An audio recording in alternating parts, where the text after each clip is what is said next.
The first thing to note is the Range Rover is very smooth regardless of speed. I had this on some very, very rough, very windy roads, and you hardly noticed that you were moving. It was just extraordinary. You move around a fair bit in the seat, obviously. This is a very tall car, but regardless of that, you still feel like you're in control at all times. There's some very complex adaptive dynamics at work here. Jaguar tells me that this is more like a Range Rover Sport than a Range Rover. And Range Rover Sport, although it's on the same platform, is a smaller car, and you'd expect it to handle a little bit better. Something about this engine is just amazing. Now, this is the full shebang SV engine. Is 405 kilowatts a little bit over the top? No, I don't think so. No, I don't think so. Most of the time you just beetle around at your own leisure. There's nothing very complex about driving a car like this. All of the fancy stuff goes on underneath, and you're not aware of it. The suspension is making hundreds of calculations, thousands of calculations a second. And although this road isn't particularly bumpy apart from the speed bumps, the ride is superb. The highway is brilliant. We'll be on the highway in a minute.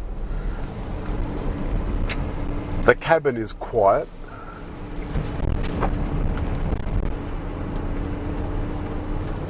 And the thing is, it really does feel more like a limousine. Remember, this thing will do the 100km/h dash in 5.4 seconds. And I would have thought that's enough to be going on with. 5.4 seconds.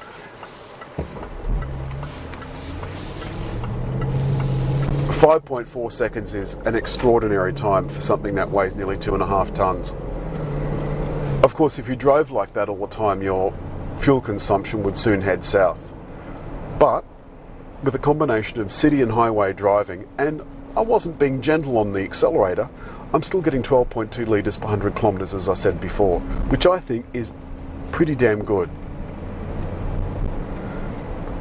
Couple that with the fact that at speed, the car will crouch down to give you better aerodynamics, fancy cruise control, and the lane assist. This is probably the most comfortable car you'd ever cross the country in. And in many ways,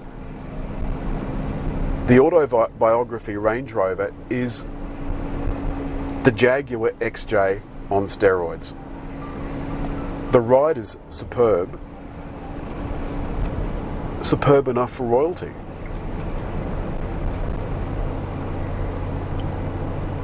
If I could fault one thing about this car, is that bringing up the sat-nav in the central menu is a bit of a faff.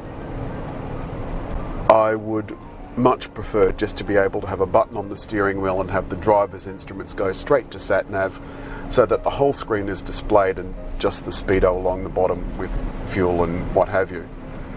But it's a small thing and it's accessible by steering wheel buttons, so by no means is it really a problem.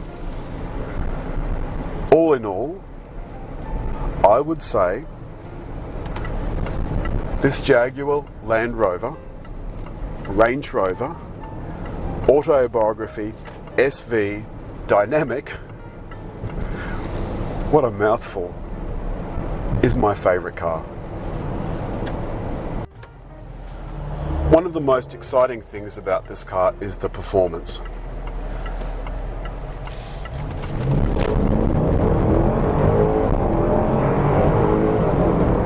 And in 5.4 seconds, you're at 100. You kind of don't want to do that too much, because if you do, you'll have the fuel consumption, the price of which would feed a small African nation. I'm not quite sure I am yet ready to feed a small African nation. Generous though I am to a fault.